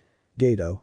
Of Gato Shipping and Transport, that Gato? Kakashi was a bit bug-eyed at the prospect. Gato was one of the richest people in the world and from the rumors a pretty vicious person to deal with. Tazuna scoffed. Yeah, that's him, the little troll. The bastard may look like a legitimate businessman, but on the inside has a cruel criminal and dictator that controls what he has through force and money. He has a chokehold on my entire country, bleeding us dry of all of our hard-earned money, leaving us with little but poverty. Beside, this bridge I'm building is going to connect us to the mainland and break Gato's hold over our country. He knows this and will stop at nothing to kill me. He turned a pleading eye at Kakashi. Please, I know I lied, but you can't leave me or my country to this fate. I know I can't pay for it now, but as soon as our country is liberated, we can easily make the money to pay for this. We'll even pay double or triple the amount. Just. Please, all we want is to be free from this accursed bastard. Kakashi stared at the pleading look on Tazuna's face, thinking about what to do. Finally he nodded to himself and turned to his genin. Naruto, Sasuke, Sakura. This decision is up to you. Do we stay with the mission or go back to the village? Naruto chuckled. If all Gato's got is the likes of these two-bit thugs. He accented that little quip with a kick to Mizu's ribs, getting a grunt and a curse from him. Then we ain't got nothing to worry about. Sasuke nodded his agreement and Sakura reluctantly agreed as well. Speaking of, Sasuke interrupted, what do we do with these two idiots? Kakashi sighed. Well, seeing as you three have agreed to continue, well, just leave them tied up here. I'll send a message back to the village to come pick them up. Won't they just get loose if we tie them up? Sakura asked. Naruto pumped his fist. Leave that to me. Hehehe. Naruto chuckled evilly, pulling out a brush and ink bottle from his pouch. The two Mist Nin struggled against their bindings, but to no avail. Naruto approached Mizu and opened his ink pot. With a slight dip and flourish, he began inscribing the ink into his forehead. It was danced to those watching, a quick flick here, a thick curve there, ending in a somewhat elaborate pattern in the center of the man's forehead. Once done, Naruto channeled chakra into the seal to set it. With a jolt, Mizu hit the ground unconscious, the seal setting into a small swirl pattern inside a circle. He repeated the process with Mizu, who was screaming out for his brother, that is until Naruto had his roots bind his mouth and head. He finished and completed the seal on Mizu's head before storing the rest of his supplies away. The other man, like his brother before him, sent into sweet unconsciousness. What the hell was that? Sasuke raised an eyebrow at the blonde. That Sasuke was a containment seal, Kakashi explained. It's a seal used by our T&I department to handle dangerous prisoners. The seal drains a captive's chakra and puts them in a stasis, kind of like a coma that can only be broken by those who know how to undo the seal. It's mostly used for transports nowadays. He turned to Naruto. Let me guess, Anko? Naruto nodded. Very well, tie them to that tree over there and let's keep going. The three genin nodded and did as told. A few minutes later they were back on the road, but this time they were in a diamond formation with Tazuna at its center. A few hours later they reached the shores of Fire Country. A small boat was docked with a single man at the oars. "Tazuna." The man greeted them. "Thanks again for this." Tazuna bowed to the oarsman. "No problem, just hurry up, I want to get there as quickly and quietly as possible." "Right." Tazuna nodded. Him and Team 7 boarded the boat and the oarsmen started the engine, setting off at a decent pace. An hour into the trip Sasuke turned to Naruto. "Hey Naruto." "Yes Sasuke. I was wondering, how the hell do you know so many bloodline jutsu? As far as I know, you're an orphan, and I haven't heard of any Uzumaki clans that have a bloodline." "That's where you're wrong." Sasuke Kakashi broke in. The Uzumaki clan was renowned for its mastery of Fuinjutsu. The seals they made were on par and not surpassing the skills of the fourth Hokage himself. He took a moment to let that sink in. But that in itself is not a bloodline, it's simply bred in skills. As for Naruto, his family's bloodline is Himten, Ice Release. Although it was rare even for the Uzumaki, as they were a distant relative to the now extinct Yuki clan, who were masters of Himten that ran strong in that tiny clan, however. Due to a civil war being raged in the Land of Water, where the Uzumaki were originally from, the Yuki clan were entirely wiped out. That civil war has been raging for close to 2 decades now between the Mizukage's forces and a rebel faction of bloodline users. You see, the Mizukage has been systematically destroying any and all bloodline user clans. Shock registered between everyone on the boat. Except the rower, he didn't give a shit. "But sensei, why would the Mizukage do that?" Sakura asked. "I don't honestly know, but from the few reports we get from Water Country, bloodline users are hunted down and slaughtered on sight there. It's not a pleasant place to be." Sasuke looked disgusted. In Konoha he was loved for his bloodline, practically worshipped. He could wrap his head around being hated for that very same bloodline, being hunted down like a dog and killed for something he had no control over. The very thought sickened him. "Well, that answers my question about his ice bloodline, but how in the hell is he able to use lava and wood release? And for that matter, how is he able to use jutsu for those bloodlines when we don't have any Imten or Mokuton users in the village?" Kakashi was about to say something when Naruto interrupted him. "It's alright sensei, I got this. Sasuke, the reason I can use multiple bloodlines is because of an accident I had when I was younger. You remember that explosion that woke everyone up a few nights before the Uchiha clan massacre?" A slight bit of disgust crossed his face at the mention of the massacre, but he nodded anyway, remembering the event despite the tragedy that happened less than a week later. "That explosion was me." The shocked looks. "My ice bloodline activated that night and mixed in all the wrong ways with my fox bloodline. As a result, the explosion destroyed my chakra network, but due to my fox bloodline again, I was able to make it back just barely from that. However, something happened to my body." Naruto looked down at his hand, clenching and unclenching it as a few phantom pains went through it. "I found out later that what happened to me is called elemental convergence. The short explanation is when my chakra network was destroyed, it became neutral. When my elementally neutral chakra network was repaired, it sucked in any nearby elements and abilities. I just so happened to land in the forest of death from that explosion. When the convergence started, it pretty much turned me into a human vacuum cleaner for anything nearby." Naruto rubbed a bridge of his nose absently, glancing around his hand his 2 other teammates. "It just so happened that the Forest of Death is an elementally unstable area, and I drew in all 5 major elements to such a degree that I'm a damn Rakuto Senin knockoff now, and due to that I can use all 5 major elements to an almost stupid degree of skill." He drew a deep breath before continuing. "As for using bloodline elements, well, due to my affinities I can mimic quite a few of them, however ice, and for some reason wood are actual bloodlines. The ice was mine originally, and I'm guessing that since I was in a forest at the time, I drew in enough of the wood element for it to become a part of me. However, I am told that the ability to use bloodline elements the way I do is, in and of itself, a bloodline that can be passed down." He smiled, seeing the 2 other genin on his team paying close attention, while Kakashi was looking at him with a calculating gaze. Naruto ignored that and continued. "Sure, my children may not have the affinities to all the major elements like I do, but any 2 elements that they may have can be used to power a bloodline. For example, say I have a child that has a fire and earth affinity. Even if he doesn't have the lava bloodline, my elemental mimicry bloodline would allow him to use it." Again with the shocked looks, you'd think their mouths would hurt after a while with them sitting on the floor like that. "True, the bloodline that goes with most of those elements aren't my own, but a copy can be just as deadly as an original. You'd know that, right Sasuke?" He grinned a little at the Uchiha, who knew damn well what he meant. "And woes to say, several of the doctors that looked me over said that even though I don't have those elements as a bloodline, now I could theoretically develop them into one, that or my children could, due to the mimicry bloodline affecting their DNA, so the possibilities for a family of elemental masters is highly possible." He let out a chuckle. "Hell, I get more shit from the councils to marry people than you do Sasuke." The last Ichi had deadpanned, the council pushed for him to marry someone at least once every couple weeks. He could only imagine the annoyance the council provided when they pushed for that even more. You still haven't told us how you know specific jutsu from those elements. Sakura pointed out, trying to ignore the fact that Naruto was becoming nigh unto a god among husband material. Hell, the only thing he didn't have was wealth and land, and that could be fixed simply by the way the blonde worked. She had watched him create a veritable army of clones and take out over a dozen D ranks in one day, and that equaled out to be a rather high-paying C rank mission that would normally take a month to complete. Lord only knows if he ever started taking low C ranks that were taken around the village. He'd be filthy rich by the end of the year. She glanced over at Sasuke, who was beginning to look a little lacking. Naruto grinned at Sakura. Pretty sharp there, Sakura. It's true I haven't explained that, but I do kinda owe Sasuke's family for that one, so it's not something I brag about. What do you mean, Naruto? Sasuke asked curiously. If he was indebted to his family, that could help his training in the long run. Yes.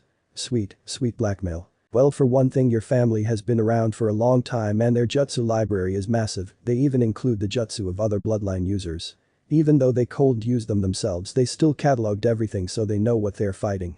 He pointed a finger at Sasuke. When the Sandaime cleared out your library after the massacre so no one would mess with it, he kinda let me into the bloodline section to take a look at some of the D and C rank jutsu in there.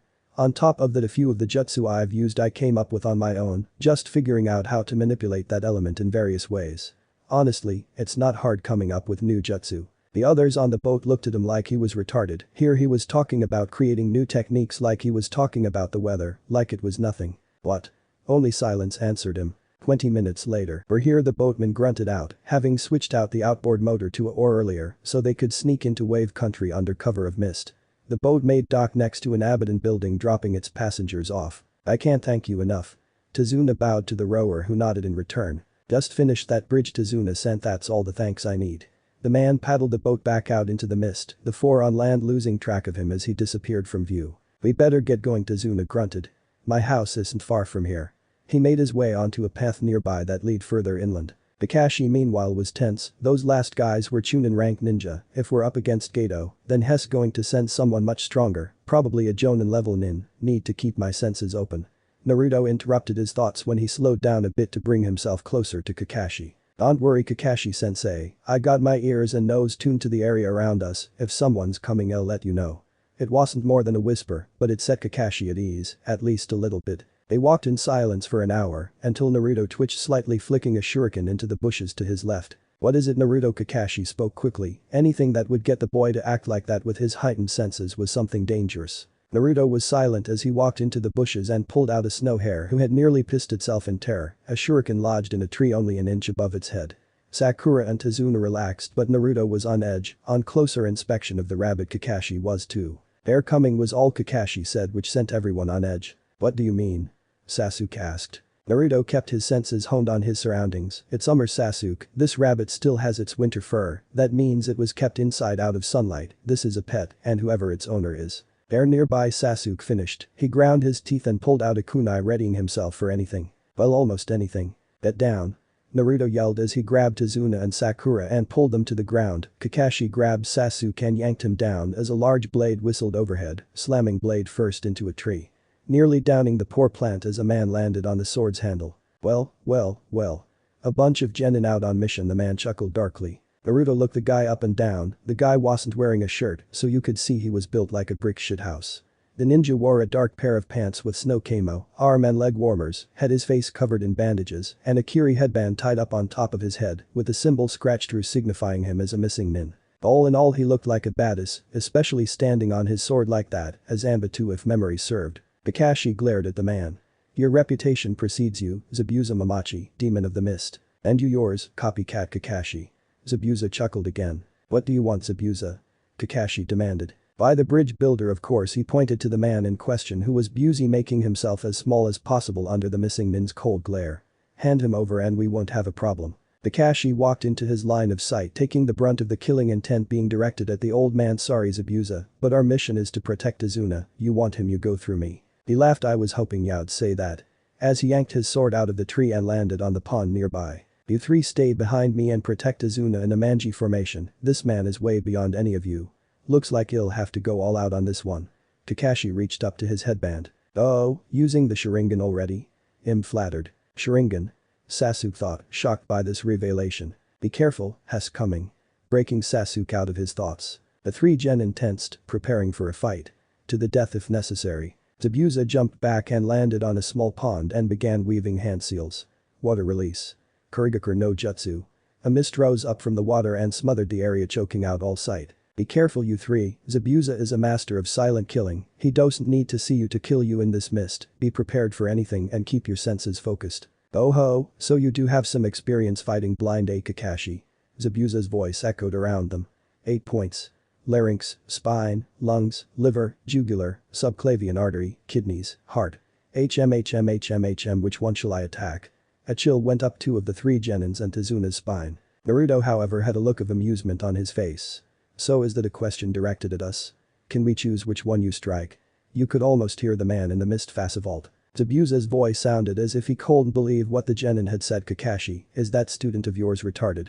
Or did he just get dropped too many times as a baby? Before Kakashi could answer, Naruto quipped, nah, I was just wondering how you'd react.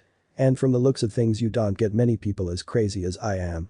Naruto let out a little psychotic giggle that had his teammates pale. They heard that laugh before when he was training them in their change in nature. So much pain. Chuckling was heard from the mist. I like this kid, Kakashi, sounds like a boy after my own heart. What's your name, kid? Naruto's grin turned feral. Naruto Uzumaki, prank king of Konoha and all-around badass at your service. Zabuza broke out in laughter. Ha cocky as hell.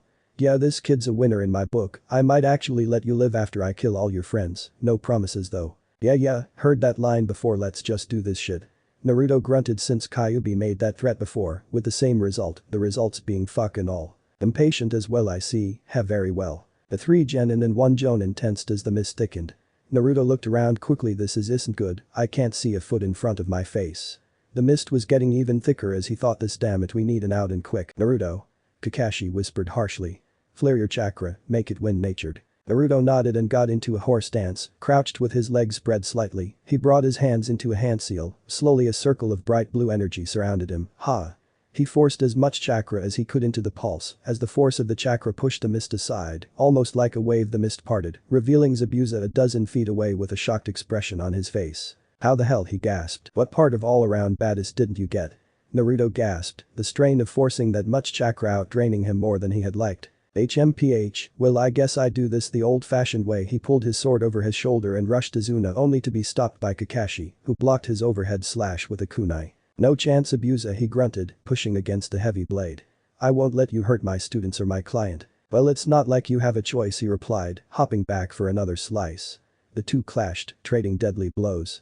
A slice here, a chop there, coming closer and closer in a dance of death that mesmerized the three genin and Tizuna. Kakashi ducked a horizontal chop and rushed ahead, his Sharingan spinning wildly, watching every move Zabuza made, predicting every flinch of his muscles. The only thing keeping the swordsman of the mist from being impaled was his skill in the blade he held and the countless years of experience under his belt. He brought the Zanbatsu in close and blocked the kunai with the flat of his blade, diverting it to the side. With Kakashi's guard wide, he leaned back, his blade acting as a balance, and kicked Kakashi out onto the lake. Kakashi cursed, but it was too late as Zabuza was already on him, flashing through hand seals at incredible speeds. Water prison jutsu, he yelled. A ball of water formed around Kakashi, trapping him above the water, with no possible way of breaking free. Kakashi-sensei. Stay back, you three. Kakashi yelled, waving them back as best he could in the sluggishly moving water. Haha, it's over, Kakashi, those brats don't stand a chance against me, and with you out of the way, this'll be almost too easy. He held up a hand in a single hand sign as his other hand was holding the water prison. Water clone jutsu. A puddle of water on land slowly started to rise, taking on Zabuza's form. Damn it, I knew he was good, but this. Kakashi was horrified. Run, you three. You can't beat him with all this water around you, and that clone of his can't stray too far from the main body. Take Tizuna and run. Looks of shock crossed their faces, they couldn't just leave their sensei behind. Naruto made their opinions vocal. Hell no. He yelled, this mission was fewer the moment you got trapped. We either help you now and die trying or get hunted down and killed anyway. At least this way there's a chance. Now shut up and hang on, we'll have you out of there in a moment. Zabuza snickered. Quite the cocky set of brats you got there, Kakashi. I do like the blondie though. Kakashi's Sharingan was keyed on the standoff. Silently, he was praying for his student's safety. Hopefully Naruto has a plan for this. Knowing his bloodline abilities, he could pull it off, but Zabuza has over a decade of training over them all. His eye flashed over the three of them. Please be careful. Sasuke. Naruto whispered. Yeah, Naruto. He replied back in a whisper, the two moving closer so as not to draw attention. I got a plan and I need your help. Sasuke nodded and leaned in closer. Naruto started whispering in his ear. For a moment shock crossed his face, then a grin began to form, slowly growing. You are one crazy son of a bitch, you know that. Tell me something I don't know. Naruto joked. My mom was bisexual. Sasuke not so joked. I didn't want to know that. You asked. He deadpanned. Naruto facepalmed, and the collective IQ of the world dropped with that statement. Whatever, let's just get this over with. He pulled his ninjato off his back and glared daggers at the Zabuza clone. Remember the plan, Sasuke. Don't worry, we got this, he replied. Bring out a kunai. The two shot forward, weaving between each other, trying to throw the Zabuza clone off.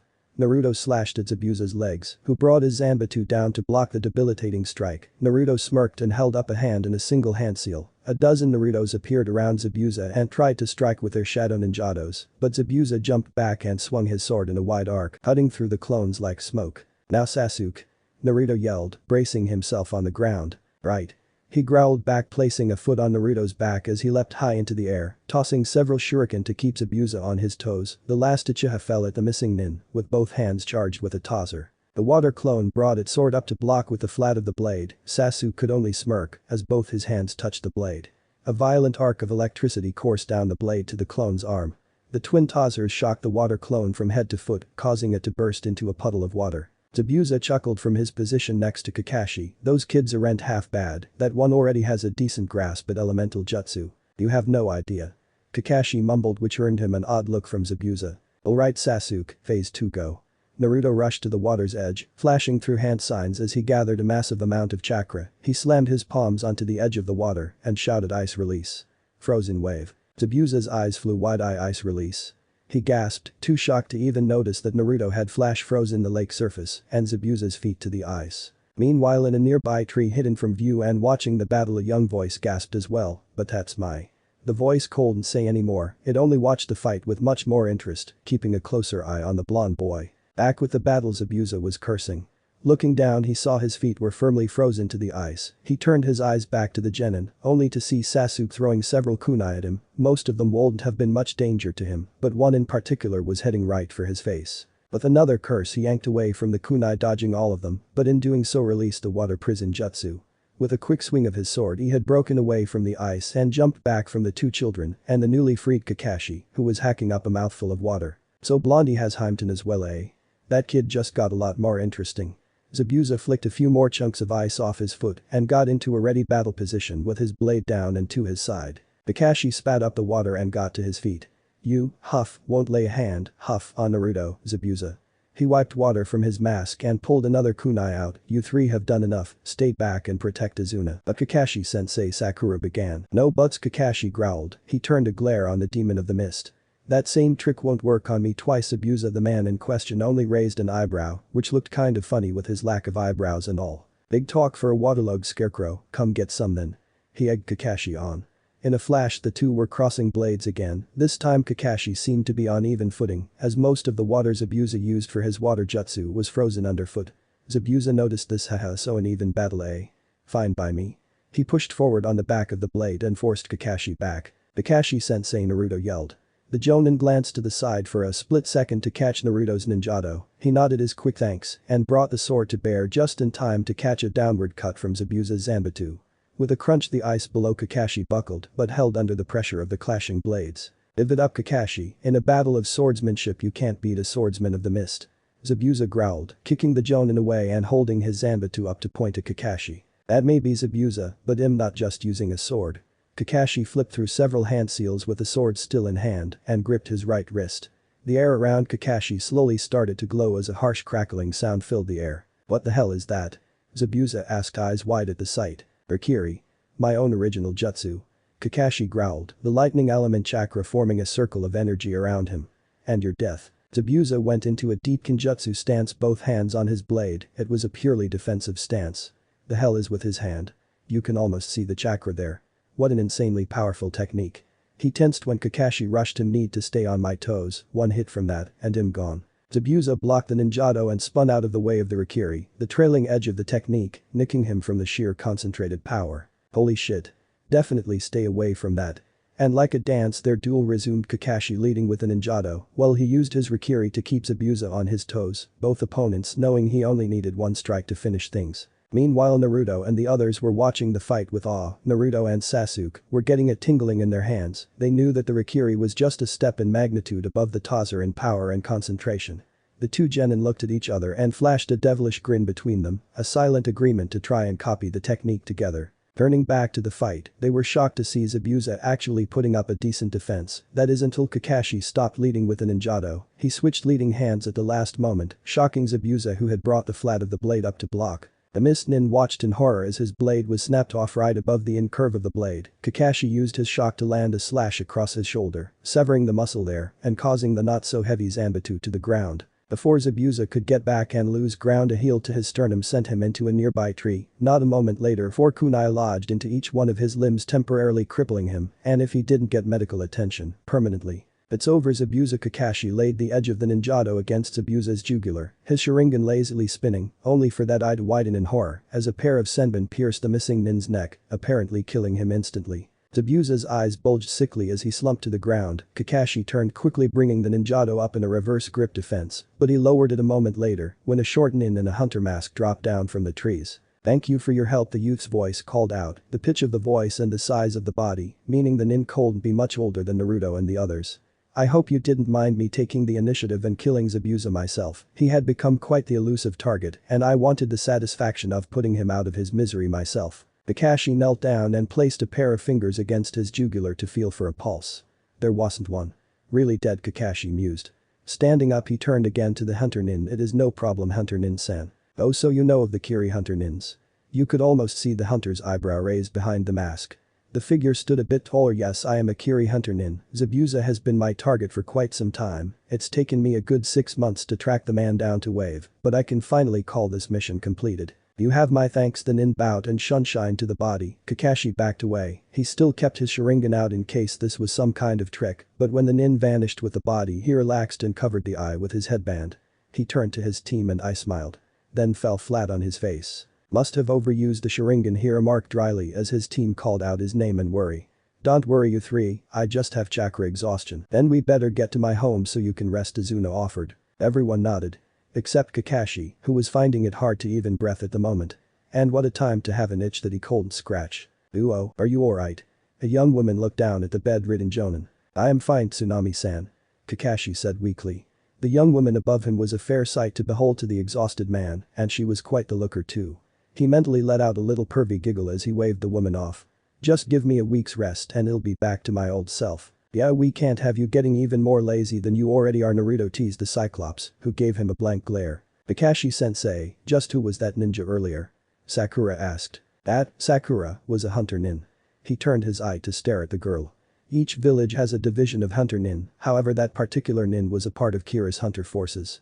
Kira's hunters are infamous for their brutal and meticulous methods. Just why would they need a hunter nin anyway? "That is an interesting question, Sakura. The main reason for hunters are to go out and capture or dispose of missing ninja. You see, just because you kill someone doesn't mean their secrets die with them." He held up a single shaky finger. "Take my Sharingan for instance. If I were to be killed and my body taken, someone with enough time and patience could theoretically learn the secrets of the Sharingan and replicate them. It won't be an exact copy, but just think for a moment. His eye hardened. A village that can give its entire shinobi population the ability to copy jutsu on the fly with no repercussion to its use." The thought sent shivers down their spines. Exactly. That is what hunter nin are for. They go out, find new nin, and if they can capture the nin, they'll take the secrets back with them. If not, they destroy the body on the spot. He let his hand fall, the explanation over. Meanwhile in a secluded wooded area the masked hunter nin was working over the body of Zabuza. "Let's see, first the wrappings." The nin grabbed a pair of clippers from the tool roll laid out next to Zabuza.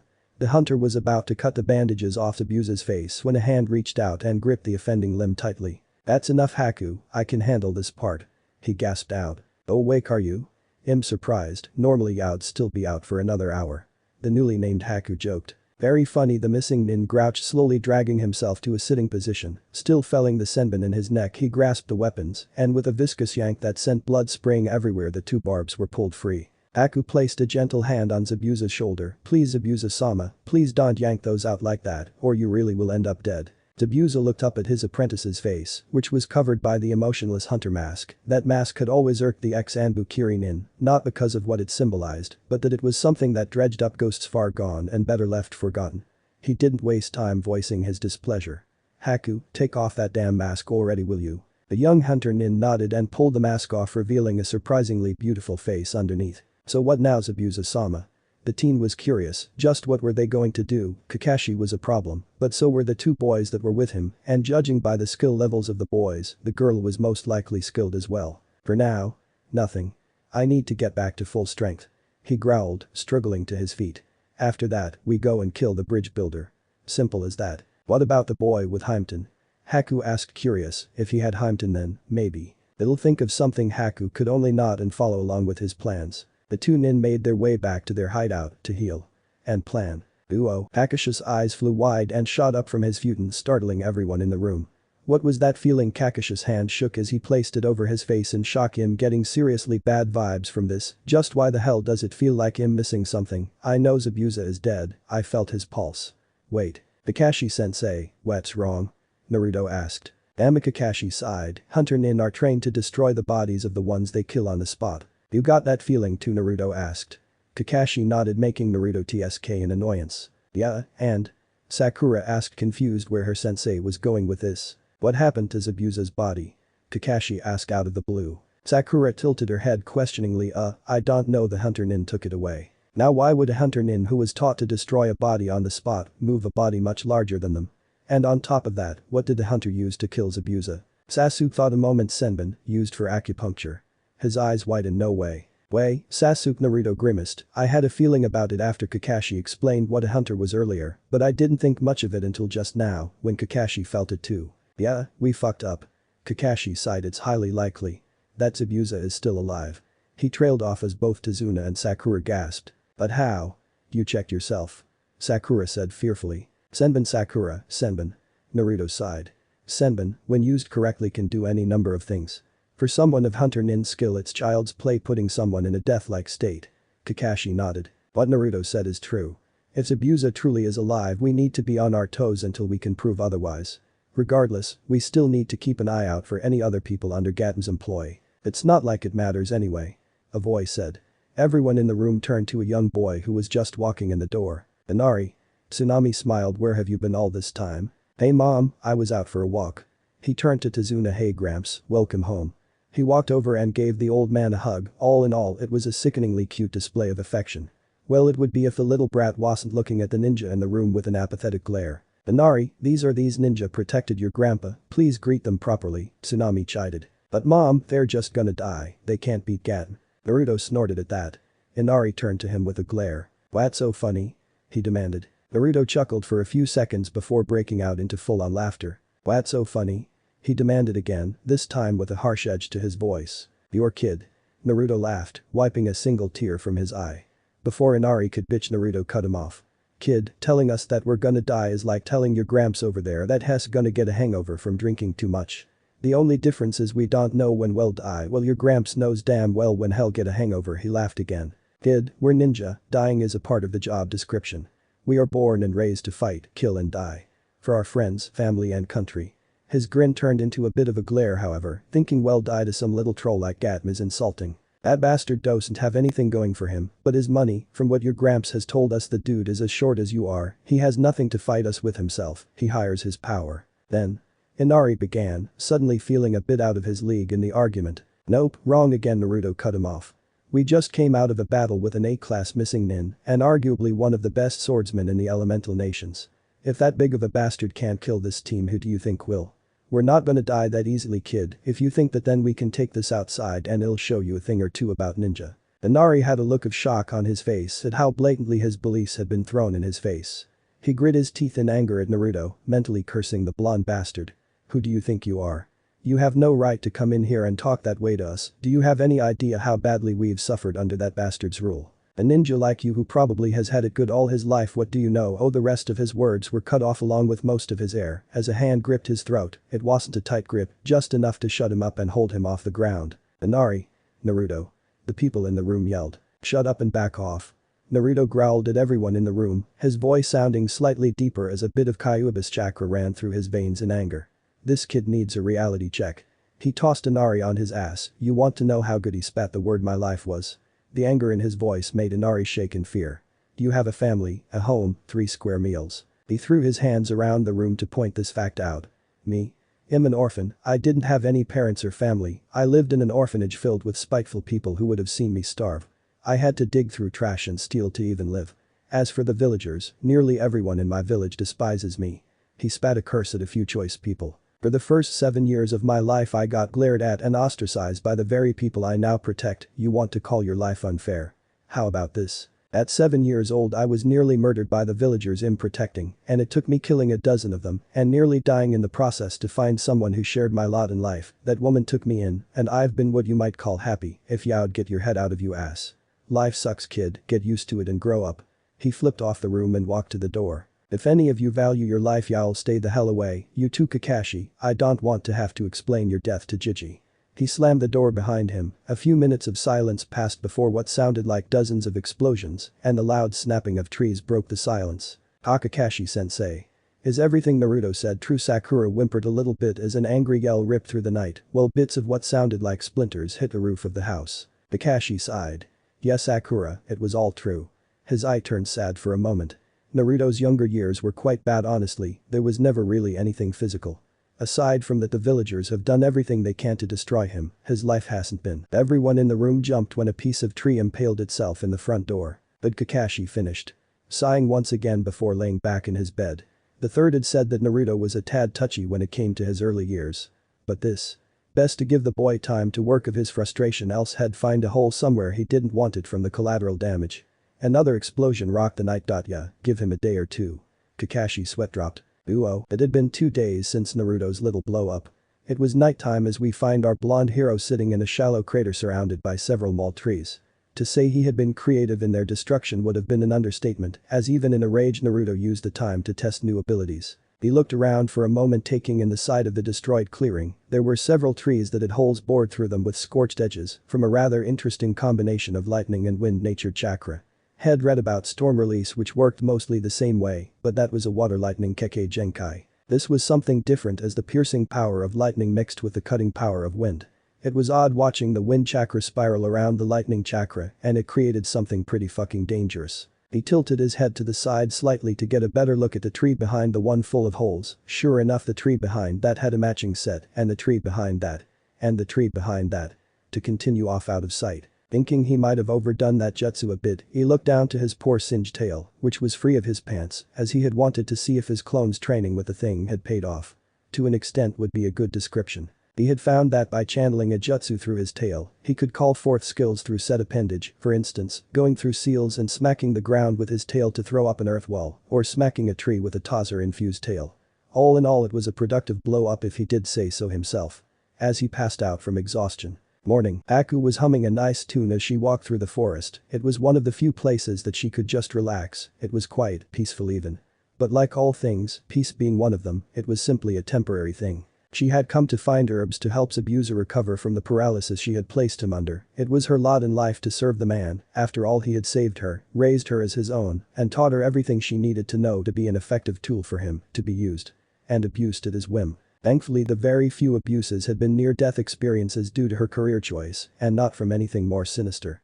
Walking for a few more minutes she found herself in the clearing that had some of the best herbs she needed. Only to find half of it was destroyed. She gasped when she noticed a familiar blonde boy in the middle of a small crater near the center of the clearing. It's him. She thought, her heart beginning to race at the possibilities. If this boy had Heimton, could he really be family? The thought seemed foreign to her. She approached him slowly, careful to make sure he wasn't tricking her. What should I do? He could be family, but Hess also's Abuser's enemy. Before she realized it she had reached her hand out towards the boy, whether to strangle him or wake him she didn't know. She made to pull back, but the boy had apparently sensed the mixed intent in her actions, and a hand shot from the side and grabbed her arm.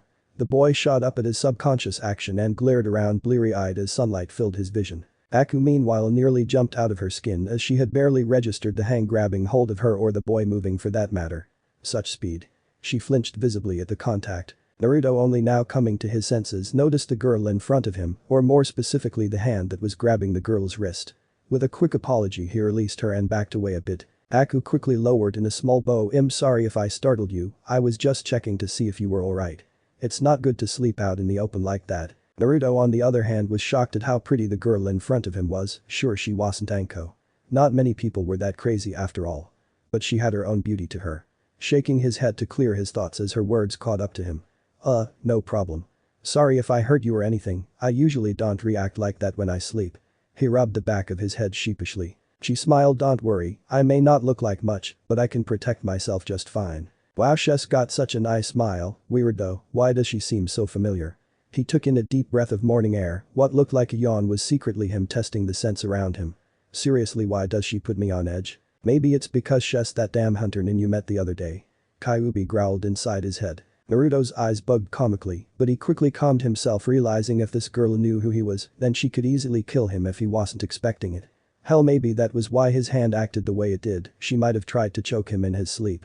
Aku noted Naruto's expression curiously. Something wrong? She asked, one of her hands tensing in anticipation. No. He said quickly, I just realized that I've been out here for 2 days. My sensei is probably gonna kick my ass when I get back. He chuckled nervously. Sensei? Are you a ninja? Her hand relaxed a little bit. Naruto chuckled. Yep, the name's Naruto Uzumaki, and do you think a normal person could have done all this?